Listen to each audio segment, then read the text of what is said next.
Bonjour les amis, bienvenue dans cette nouvelle vidéo. Je suis très heureux de vous retrouver parce que c'est une vidéo que j'aurais dû faire normalement il y a 2-3 semaines. Et le temps file à une vitesse, hein, vous le savez aussi bien que moi, c'est un truc de dingue. Donc bref, je m'y colle aujourd'hui avec grand plaisir. Alors évidemment, vous voyez sur ma table une arme que vous connaissez déjà pour ceux qui suivent ma chaîne. C'est mon Colt Python 357 Magnum. Je vous le remonte parce que de toute façon, c'est toujours un plaisir à regarder. Voilà. Alors, évidemment, ce n'est pas une vidéo sur le Colt Python que je vais faire aujourd'hui. J'ai déjà fait une vidéo en 2 parties, assez complète, je pense, sur l'histoire du Colt Python, de ses origines à aujourd'hui, et ses petites variantes, ses machins, tout ça. Donc, on ne va pas revenir là-dessus. Aujourd'hui, je vais vous parler brièvement, parce que ça ne sera pas une vidéo très très longue, aujourd'hui, de son petit frère, parce que Colt, devant le succès du Python, s'est dit on va lui faire un petit frère en espérant qu'il ait le même succès. Donc, comme indiqué dans le titre de la vidéo, aujourd'hui, on va parler du Colt Diamondback. Voilà, alors ici, dans sa version 6 pouces, 22 long rifle, voilà. Je précise que l'arme est déchargée, évidemment. Je répète pas à chaque fois les consignes de sécurité et tout ça, parce que je trouve ça un peu ridicule de tout le temps dire regardez le barillet est vide, alors regardez le maintenant. Évidemment, je manipule mes armes dans les conditions de sécurité de rigueur, quoi. Voilà. Donc, j'en fais pas tout le temps la démonstration. Voilà, donc c'est pour ça que je n'hésite pas à le montrer comme ça, bien que vous ne soyez pas en face de moi, hein, évidemment. Je n'hésite pas à armer le chien, je n'hésite pas à manipuler le barillet, vous voyez, il est vide, voilà. Bon, alors aujourd'hui on va parler de cette arme. D'abord parce que comme toutes les autres, je parle des armes que je connais et que j'ai, je ne parle pas des armes que je ne possède pas. Sauf si on me demandait de faire une vidéo sur une arme, qu'on me la prête, qu'on me la fasse essayer, etc., etc. Alors à la limite, je pourrais faire une vidéo. Mais j'aime bien plutôt faire des vidéos sur des armes que je possède. Enfin voilà, c'est comme ça. Bref. Alors ce Colt Diamondback, vous voyez que les similitudes avec le Colt Python, on est vraiment sur un mini Python, hein, on est exactement sur un visuel quasiment identique. Alors évidemment, la platine du Python, qui est une usine à gaz, il faut reconnaître, qui donne tout son moelleux au Python, ne se retrouve pas dans le Diamondback. C'est une autre mécanique à l'intérieur, mais c'est une arme très agréable au tir, aussi bien en 38 spécial qu'en 22. Alors, on va faire un petit peu l'histoire du Colt Python, du Colt Diamondback, donc le mini Python, le petit frère du Python, qui a connu un très grand succès aussi en raison justement de la ressemblance avec le Python, en raison d'un prix moins élevé aussi que le Python. Le Python était le revolver le plus cher de son temps à l'époque. Alors, le Colt Diamondback est sorti pour la première fois au catalogue en 1966. Il a été fabriqué sans discontinuer pendant 20 ans, jusqu'en 86, et ensuite de manière plus sporadique, selon les commandes, jusqu'en 91, qui est sa dernière année de production. Cet exemplaire-ci, il est, d'après son numéro de série, sorti des ateliers Colt en 1979. Voilà. Il est ici dans sa version 22 long rifle 6 pouces, qui est la version la plus rare du Colt Diamondback. Il faut savoir que des Diamondback en 38, c'est ce qui s'est le plus vendu, c'est ce qui a été le plus fabriqué. C'est, quelle que soit la longueur de canon, c'est le 38 spécial. Le 22 en canon de 4 pouces, on en trouve. C'est plus rare que le 38, bien entendu, moins fabriqué, donc plus rare. Et en version 6 pouces 22 long rifle, c'est carrément rarissime, puisque c'est le modèle le moins fabriqué du Diamondback. Ici, avec sa crosse d'origine, deuxième modèle, dans un état absolument, on le voit absolument, voilà, on est dans le même état que mon Python d'ailleurs, vraiment quasiment sorti de boîte. Voilà, c'est fabuleux, il est magnifique.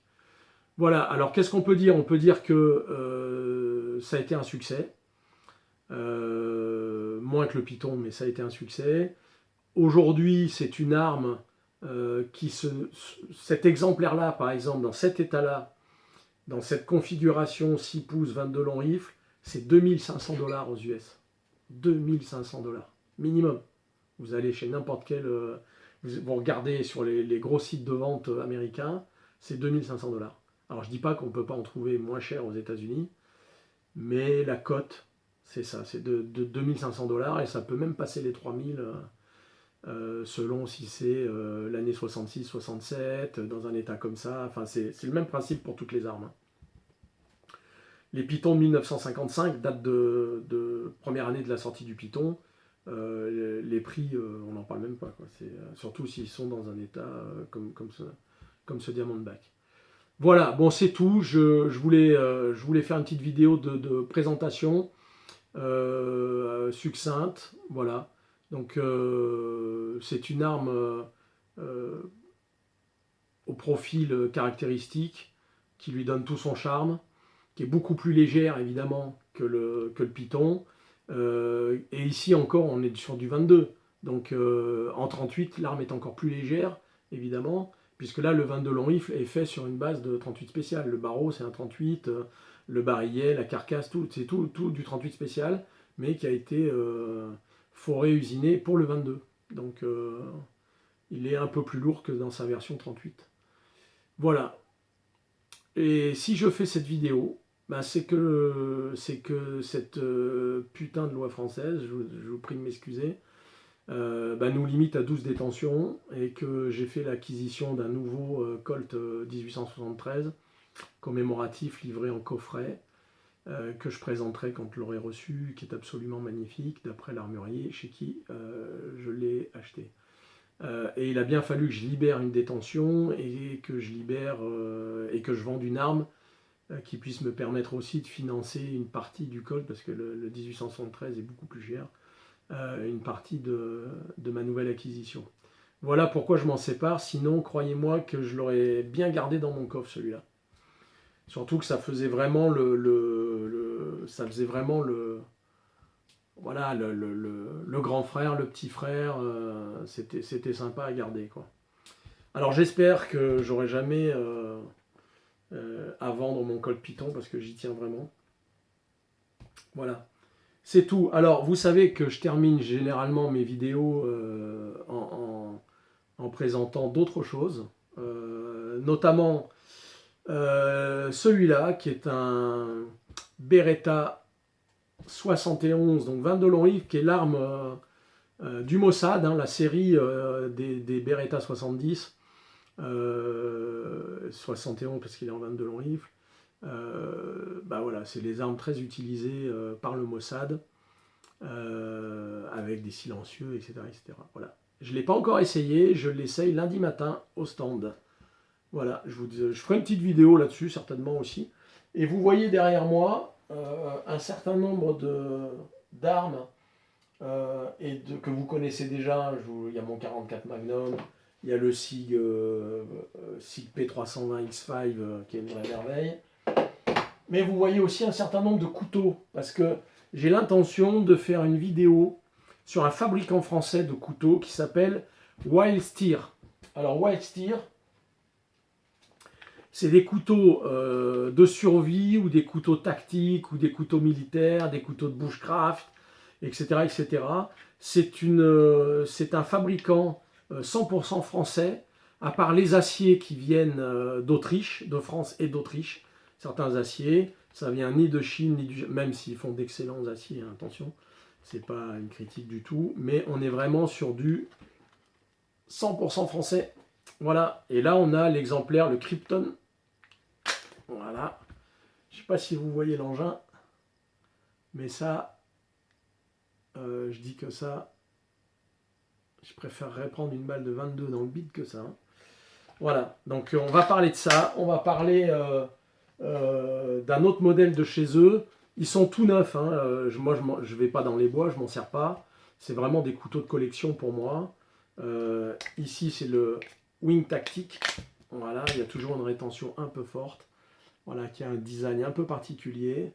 On en parlera, on parlera des aciers, on parlera des unités qui s'équipent chez Wild Steer. On a le 13e RDP, on a le commando Hubert, on a certains RIMA, on a la gendarmerie, on a le RAID, on a etc. etc. Donc je ferai une vidéo complète. Alors je résiste pas à vous montrer aussi celui-là, qui est un petit peu qui est le modèle Bowie chez eux.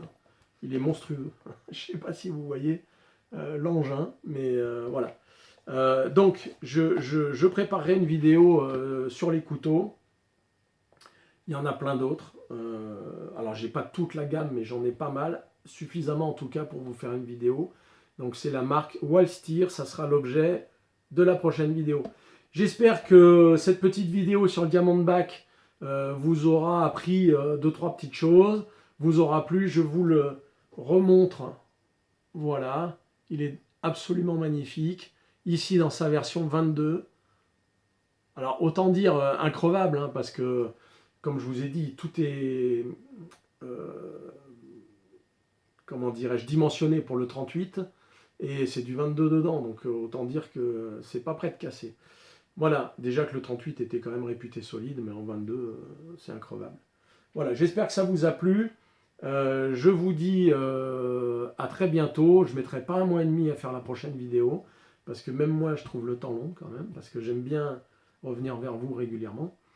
Voilà, bon, c'est à peu près tout ce que j'ai à vous dire. Je ferai donc une présentation des couteaux et la vidéo d'après, ça sera certainement sur le Colt 45, donc 1911, série 70, parce que j'ai vendu celui que j'avais, parce que je n'aimais pas la hausse Bomard, vous savez, la hausse réglable et tout.